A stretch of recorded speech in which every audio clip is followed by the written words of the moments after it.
Today, I'm joined by my friend and founder of the dynamic agency operating system, Chris DuBois. Does your audience want just my brutally honest answer? Bring it on. I've had people pointing firearms at me, stranded out on a mountain overnight in negative 70 temperatures, woken up in the middle of the woods to a bear sniffing my face. If you talk about the problem with so much clarity, then they assume you have the solution. Most agencies have no demand. If you get clients, the repetitions of just working with those clients will show you the exact things you need to fix. What was going on where you were just like, it, I'm going to start doing my own thing, and this is it? I talked to my wife. Could we do this? Could I just go off on my own and make this happen? We kind of looked at our finances and we came to a number. If you can make at least this from this job, then we can do it. And that same day, I got an email from someone with the exact amount in a contract and said, could you do this? And I was just like, okay, that's a little too weird. You can't do what Steve Jobs was doing to kickstart Apple because you're basing it on what he did at the very start. The market is completely different. Don't just take any advice that people give you. The person giving the advice needs to have the full context of your situation for it to actually be effective.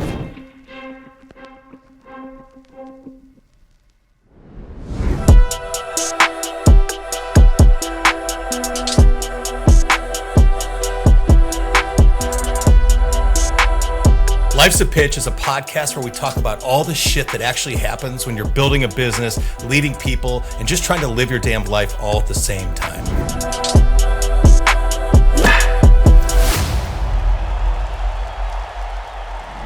What's up? I am your host, Jared Gibson, and welcome back to another episode of Life's a Pitch. Today, I'm joined by my friend and founder of the dynamic agency operating system, Chris DuBois. I get that right? All right.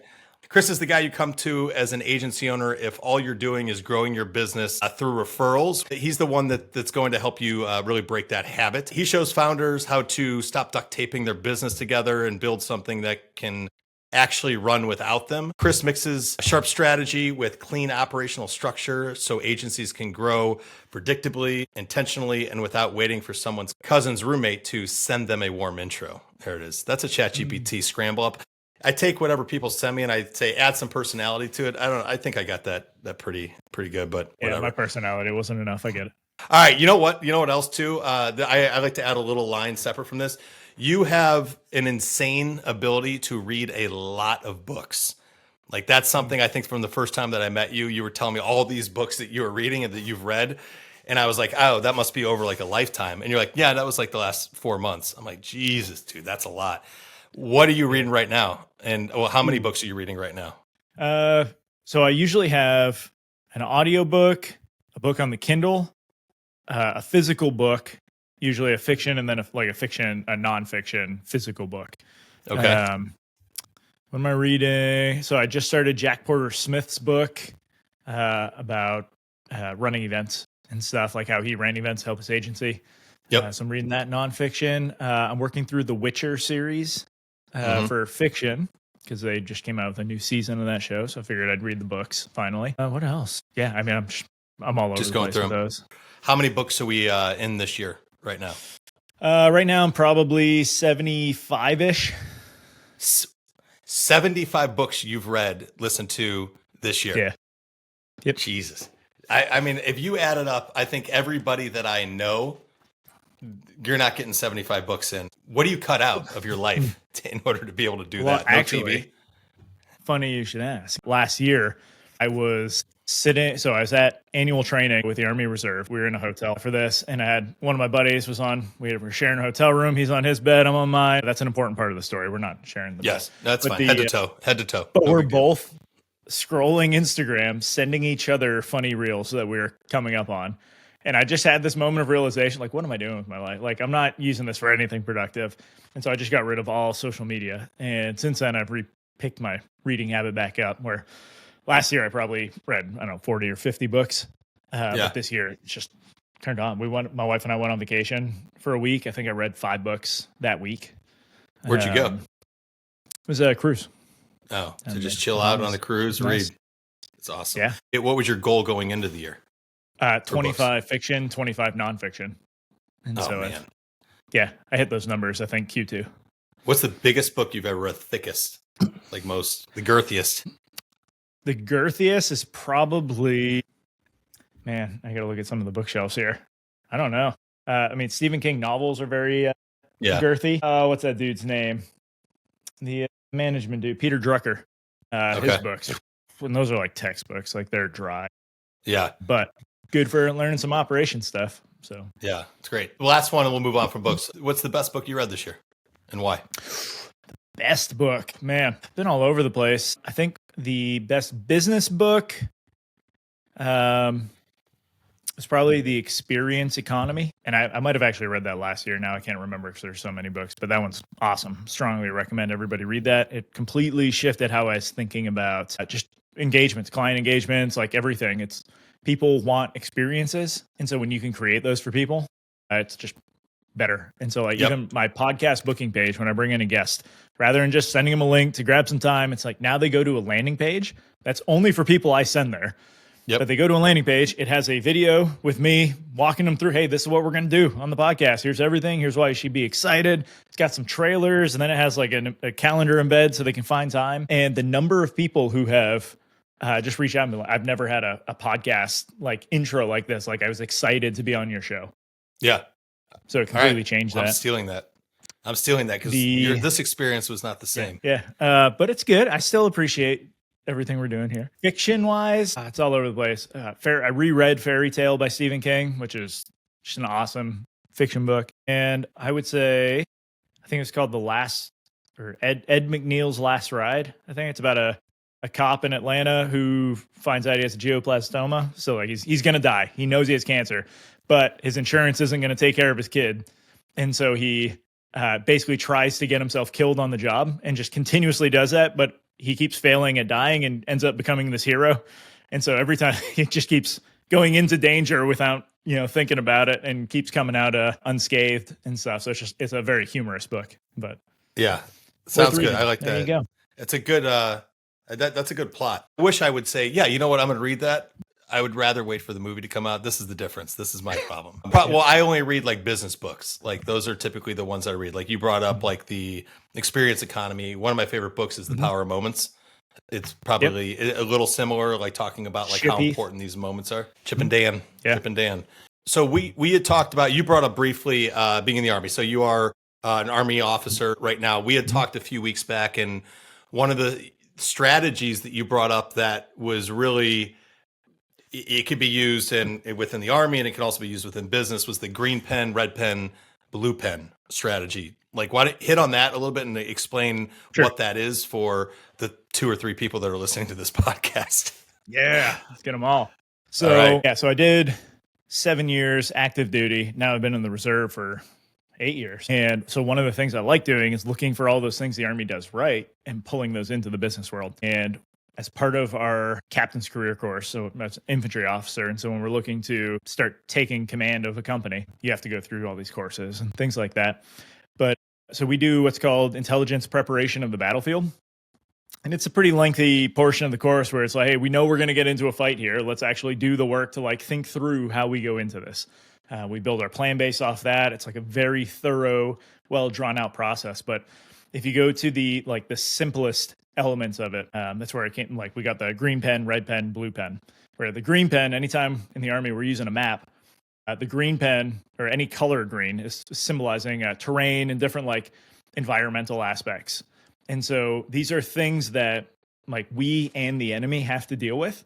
And so we want to start there. So like in the business world, it's like looking at the market, right? What trends are happening, what shifts are going on, could, literally anything that everyone has to deal with in this span. So we map that. Then you do red pen because you want to know like, all right, what is the enemy's most likely course of action? What's their most deadly course of action? And you map that out. So if we know from the terrain side, right, hey, there's a big cliff here in the middle of the battlefield. The enemy is on the top of the cliff. It means they might have an advantage here. Could also mean that like when we get into the blue pen piece, which is our plan, we know, hey, they're probably going to just post up on that cliff and start shooting down at us. So we can get really close to the base of the cliff. And now they don't have the angle to be able to shoot down. So we can actually come around and sneak up on them. Right. So it's like the ability to think about those things. But so we do the green pen, we think about the market. We go red pen, think about the competition. What are they doing? How are they showing up? What's their positioning? What are their offers? Right? All of these different things that we can use to then create our plan to make sure that we're actually going to stand out and win. Yeah, in U.S. Army's pretty good at winning wars. Yeah, Especially the direct conflict thankfully. ones, not the ones that just take forever. Tend to drag that's on. a good. It's obviously a good thing. Is there? So what is there? Is there a color pen for if shit doesn't go according to what the blue pen? Is there a different colored one that we're Just like, more yeah, blue. this is more blue? Okay, so backup Contingencies. blues. Okay. So you always have contingencies, and you always have like decision points. And so and this is something that every business should be doing. I do this with my clients all the time, where we'll make a plan, and if there's a point where it's like, hey, we're not sure how this is going to go, we turn that into a decision point where we can say, hey, if we hit this criteria, this is what we're going to do. If we at this point have not met this criteria, then we're going to go do this. Maybe we just need more information at this point, and so we're going to go through another like a planning cycle, but only when we hit this criteria. And so you're building that into the plan, and now you don't have to be thinking a year plus out. You can just think 6 months out and say, okay, when we hit this, if we have achieved all of these things, we know the exact next step. If we haven't, then we're going to shift focus and we're going to start working on these. Actually, that's a good segue into what you do and how you help your clients. You and I had a conversation again. It was a different conversation. I think we were on one of your mastermind calls when we talked about the pen thing, which was really cool and fascinating because I love analogies. If sports analogies, military analogies, like that stuff, I could geek out on that, just hearing it. But you and I had talked about, obviously I know what your agency does and I want you to talk about that, how you work with other agencies, but something that opened my eyes and really, like, I brought this back to my co-founders and we're rebuilding our website right now, as you know, and a lot of what you and I talked about around buyers not acting on problems, they act on symptoms, really got me thinking. Use some examples around that. First off, so two-parter, talk to me about what your agency does, how you help other agency founders, and then kind of pivot over and talk about like the symptoms and how not enough people are focusing on those and they're only looking for problems. And some people just may not realize that they have problems, but they have these symptoms. So long question. I'll let you go. Yeah. So the Dynamic Agency OS is a positioning operating system. And so I work with agencies who this is actually a perfect segue for the problem that I like to tackle. It's called referral reliance, where a lot of agencies have gotten to where they are purely based on referrals. They did good work. Someone referred them new business. Maybe a friend referred them some business and they kept growing. And then they get to a point where the referrals are gone. And it's just like there's a dry season, right? Because when you're reliant on referrals, it's like, what if no one knows someone who could use you? It's like, that's just, shit luck. Like, sorry. Yeah. So I help them actually regain control of their marketing by actually putting themselves out there, by focusing on the problem. I call it problem marketing because I like creative names like that. And when you focus on the problem, that's what people actually care about, right? They don't care about solutions. But we got to take it a step further because most people don't actually think about the problem. They just think about the symptoms. And so even within referral reliance, right, if I just go out and start talking about that, like very few people are going to care. But when I start talking about how, hey, you're in another dry spell with your business, you have no leads, you just hired people because you had some projects come in and now you got to let them go. You're playing this revenue head count, like ping pong, I guess. Like when you start bringing up those things, it's like you don't know where your next meal's coming from. It's like that's hard for people to stomach, and they're like, oh, let me start paying a little more attention. And then they see the problem, and the goal of doing the problem marketing is like when people hear the problem you're talking about, they start talking about the problem the same way. If they go look for a solution, you're the only one talking about it like that. Everyone else is saying we do SEO, we do, website design. But when you say, actually, we help businesses, period, whoever, who are stuck in referral reliance, right? That's in their head. And they know, like, if I just go to this person, it doesn't matter what services, they have the solution. And that's a big Jay Abraham thing too, where he just said, if you talk about the problem with so much clarity that they're like, you get me, then they assume you have the solution. And so that's what we want to try getting everybody to. And the Dynamic Agency OS helps you go down to like the root of, like, why do we exist as a business? What do we believe? So that when you do talk about that problem and all these other things, it's done in a way where you actually differentiate yourself and you can stand out against the competition. Which is great. And again, it helps us kind of just like undress all the issues that we've had of like being on this plateau and like, how do we get off this plateau? And you just kind of, in our conversation, it was like, take a few steps back asked the right questions and then really started to pinpoint in on what these symptoms are. But use an analogy, and it's the same. I think it's when you're in was it a car accident or motorcycle accident? What was the analogy that you used where somebody got into a motorcycle accident and their arm was like, I don't, it was pretty gory, but I got it. It made sense. It made sense. Yeah. You can see, I've seen this before. So for anyone else who's seen someone in a violent accident, they're usually so hopped up on adrenaline and stuff, they just don't notice what's actually wrong. And you can see their bones sticking out their arm. And when you mention it and they look, they're like, oh my God, like all of a sudden it hurts. Right. And it's like, oh no. And so it's obvious for them what needs to be fixed. But up until that moment, they don't even notice that something's wrong. They're just losing blood and slowly, fading consciousness. That's you explaining that story is a lot better than me trying to remember what you said. So I appreciate that. Sure. A lot of the stuff that you talk about, like you have an annual conference that is on my docket to watch. I was not able to make it. The All-In Agency Summit, I think last week or 2 weeks ago, where you had a lot of big name people, like the people that I follow, that I like want to hear from on there. So I'm looking forward to listening to it. Why don't you talk through a little bit what that agency summit is, and then what some of the big takeaways were that people, or maybe some action items too, that people can pull from? Yeah. So this was the 5th iteration of the summit, the All-In Agency Summit. The initial one, my goal was just like when I left the agency I was working at, I was the CEO of an agency. I had to leave all my contacts there, and I knew I was getting into the coaching game with agencies, but I needed to build up my list. So I brought in other coaches. We all worked together to create this event, and then it just kept building from there. And so my goal is to get as many like advisors, experts, everything for agencies on the stage throughout the day, so that all the agencies want to come hang out with us and learn, and they can be exposed to whoever has the solution to their current problem. So yeah, this year, we had tons of people. There's a lot about agency financials was a big one for when looking back at like the number of replays and number of like people who attended those presentations. Mine was the highest, which I owned both stages during that time. So I kind of rigged the field. As you should. So positioning. But once we separated to having 2 stages and everyone going throughout the day, the financial stuff this time seemed to be the things people were gravitating towards the most. Yeah. With everything going on right now in the world, the uncertainty, the AI bubble, like everything, do you think that that's probably tied back directly to why finance was the big one, or was there a lot of questioning and talk around that? Yeah. All right. Well, I know what you want. Does your audience want like just my brutally honest answer? Yeah. Yes. Well, this is like an extension of you. So I know you want the honest answer. No, fuck it. Bring it on. Go. I think most agencies would care more about the financials and profitability because they're convinced, like they're procrastinating the stuff that they should be working on. Most agencies have no demand. Like they are struggling so hard to get clients, but they're going to go optimize their SOPs and make sure they have like a system for X, Y, and Z.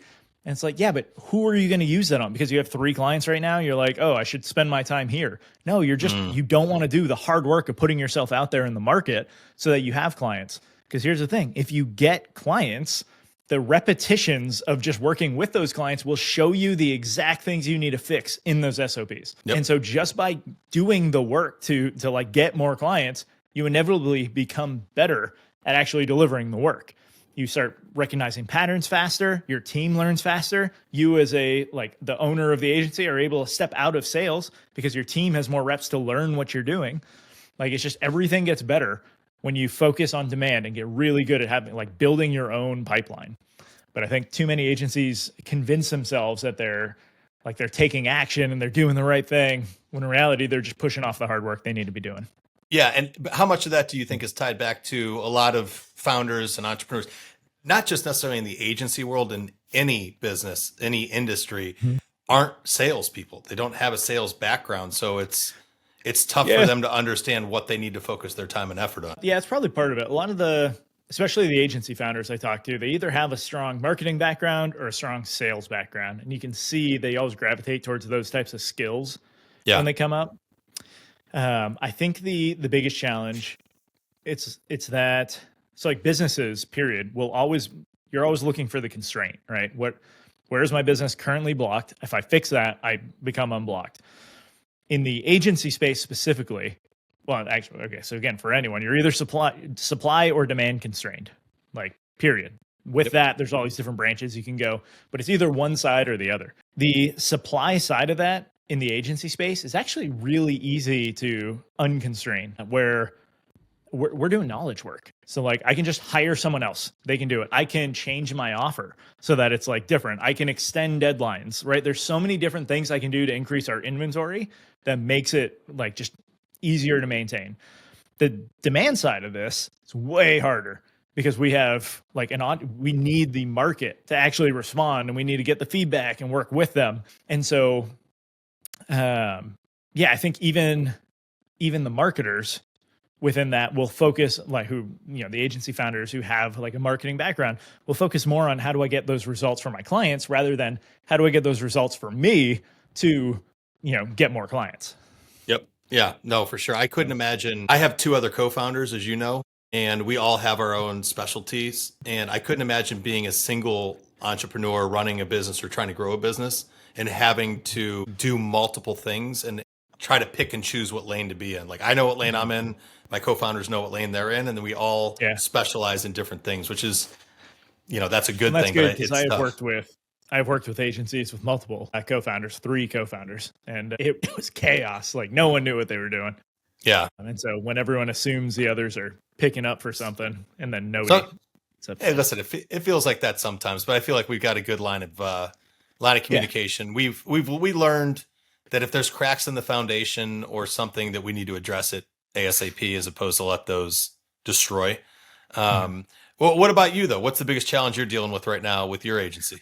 Yeah, I mean, so looking at the constraint stuff, I would actually say it's supply for me, even though I just gave this full monologue of how the supply is the easier side to deal with. Basically, I got to a point where I couldn't take on any more clients because my demand side was fine. Like I had inbound leads plus the referrals that would come in. It was just like no issue. And so I've recently shifted clients to 90 minutes every other week rather than an hour every week. So it opened up a few slots, but I'm trying to like not take on a bunch of clients I do a lot of work for my clients, like marketing and things like that to help unblock them and move them much faster than they would on their own. So it gave me that freedom to be able to do that, but it also gave me freedom to now market myself more so that I can switch into more cohort-based marketing. And so now rather than just trying to fill, 1 hour a week per client, I can get 5 or 6 in there. And so that should help with the supply side. But really I have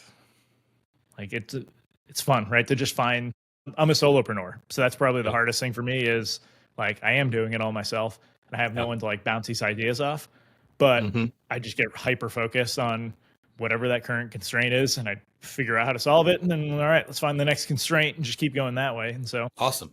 I like the idea of the cohort thing because people can learn from others within that group as well. And I think that like that right there yes, Chris, obviously anybody like we'll learn a shit ton from you. And I do every conversation I have with you, I'm learning something, but the cohorts, everybody's got their own issues and everybody deals with those issues in their own way. And there may be something that I'm working through that is not working right now or whatever. And I hear an idea from somebody else. So those are, they're super valuable. It's interesting that you headed that route for sure. And I'm glad I've done it in this order. It was actually recommended to me by a business coach like years ago, like don't go right into the cohort because everybody wants to gravitate towards like the one to many.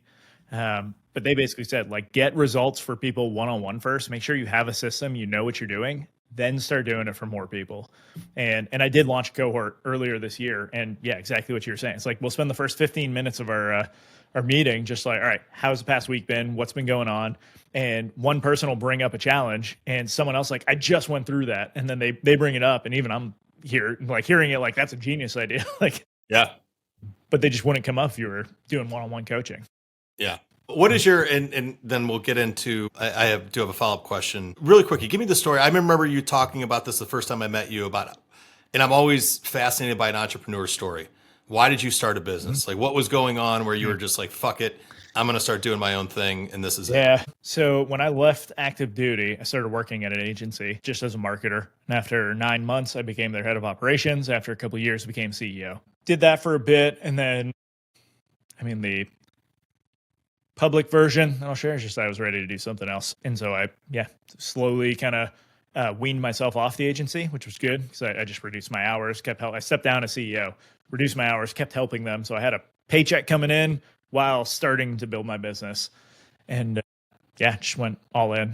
But I think this one's actually interesting. I don't know how spiritual you are. I'm not very spiritual. Yeah. But I talked to my wife about, hey, like, could we do this? Could I just go off on my own and make this happen? And she gave me, or we kind of looked at our finances and like we came to a number. And that was like, if you can make at least this from this job and stuff, then we can do it. And that same day, I got an email from someone with the exact amount in a contract and said, could you do this over the next couple months? And I was just like, okay, that's a little too weird, right? But, yeah. And so, that was kind of all right, that's awesome. And so went off. That's great. I mean, here we are. That I do believe that everything happens for a reason, but that's just like crazy. The fact that number hit the exact same. Like that almost makes it sound like it was just easy from there. Like once I left the agency officially last April, I spent probably 9 months grinding to find like the right place. And at 9 months, things took off. And it was just like, I had business. It was great. That in between, like, I might've been on LinkedIn looking for some jobs at times where like, but then, once it clicked, it's like, okay, now we're here. We got it. Yeah. Yeah. That aha moment for founders, other founders that I've talked to, ourselves too, is just like, and for us, it came with a pivot. It came with like, we kept hearing this same thing from our clients and we didn't like what we were doing. We kept hearing it. We're like, why don't we just fucking do this? We hate this. Let's do this. Right. And that was that switch. And then from there, it's, every once in a while, I'm not going to lie and say that I don't wake up, maybe once a month and say, go get a fucking job, but I still love it and it's hard. What's the one lesson that you've taught others either in life or work that you wish more people could hear? I think you need to be, it's the right way to phrase this. Don't just take any advice that people give you. You need to understand, or the person giving the advice needs to have the full context of your situation for it to actually be effective. The best example I have for this non-business, but I had hurt my calf somehow. I don't know what I did, but it was just like, it was killing me to the point where like I was walking weird. So I called a friend who's a physical therapist and just said, hey man, here's what's up. What do you think? He's like, stretch it out, ice it. You're probably fine, right? Just need some time to recover. So I didn't take any of those actions because I don't like sitting around. So I went to the gym the next day, and at the gym, it's connected to a physical therapy clinic. And so I just walked in and said, hey, would someone just mind looking at my calf real quick?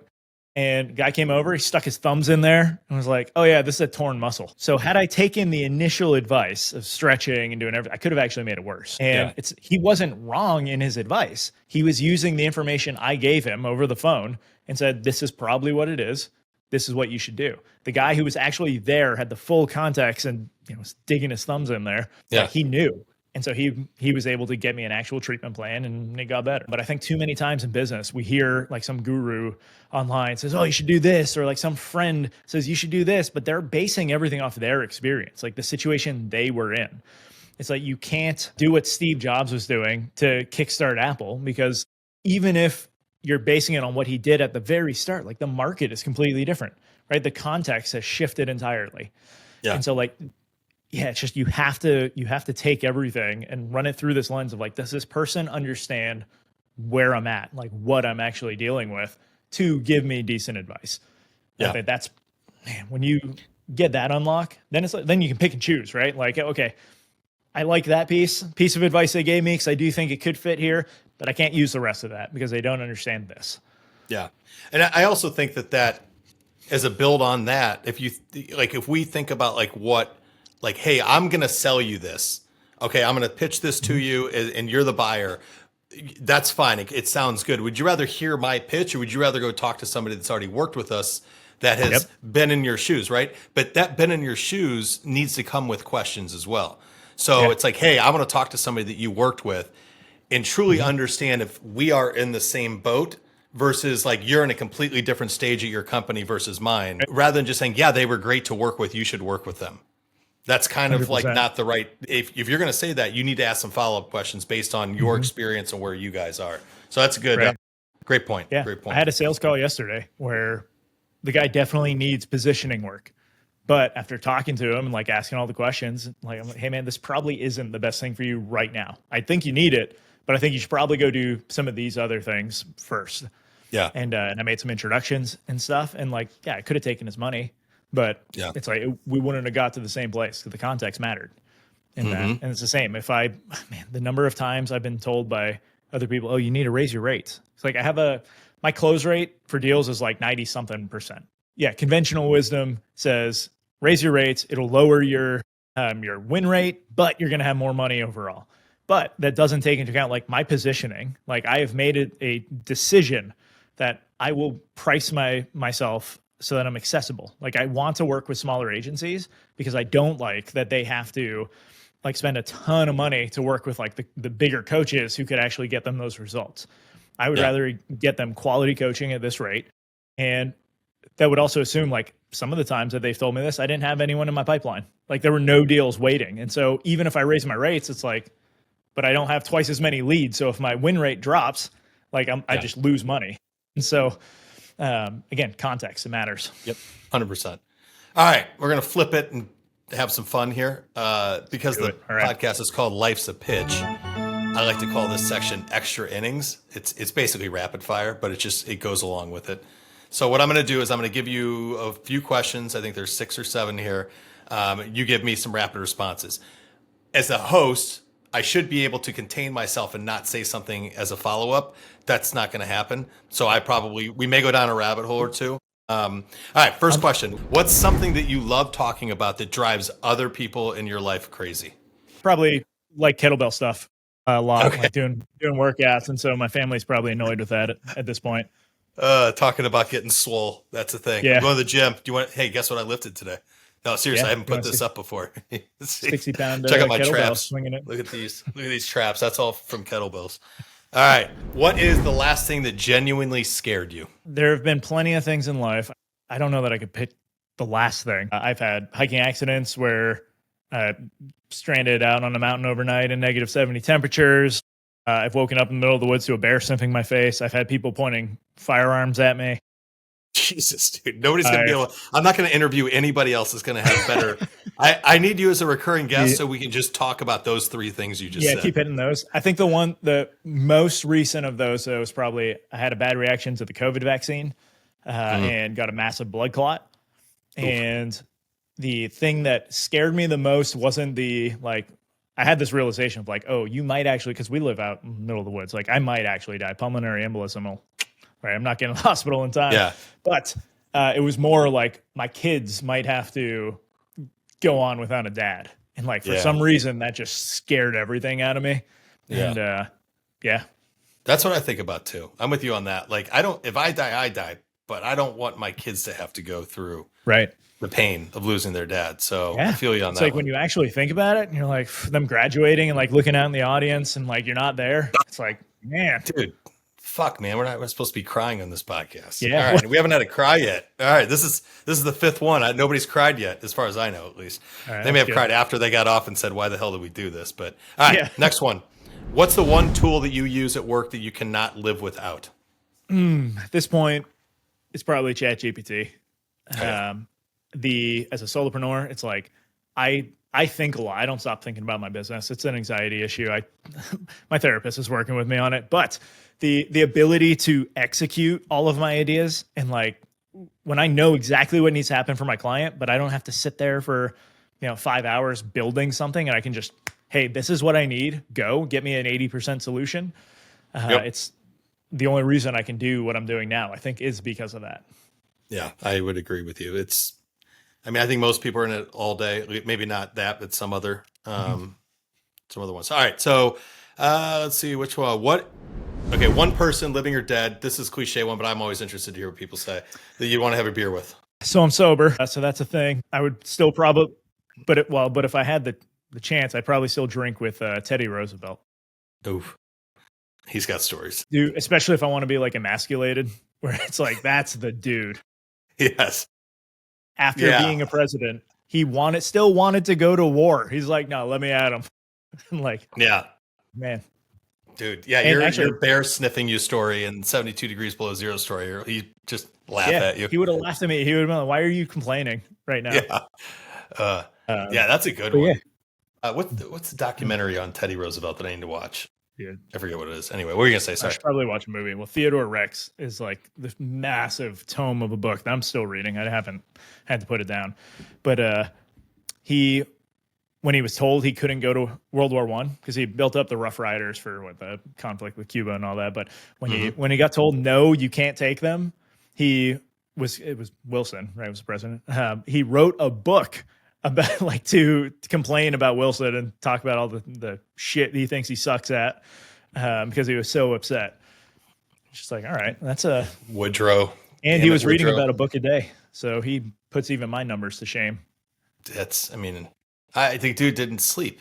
He got shot he got shot and had the nerve to first, when everyone was like going to grab the guy, the assassin, he said, "Do not harm that man. Like, leave him, lock him up, keep him away, but like, do not hurt that guy." He then proceeded to do a 90-minute speech while he's bleeding from a chest wound. But because he was an avid hunter, he knew he wasn't coughing up blood. So he's like, "It didn't go through my lung. We're good." And he just did a 90-minute speech before going to get medical attention. It's like, dude, who is this dude?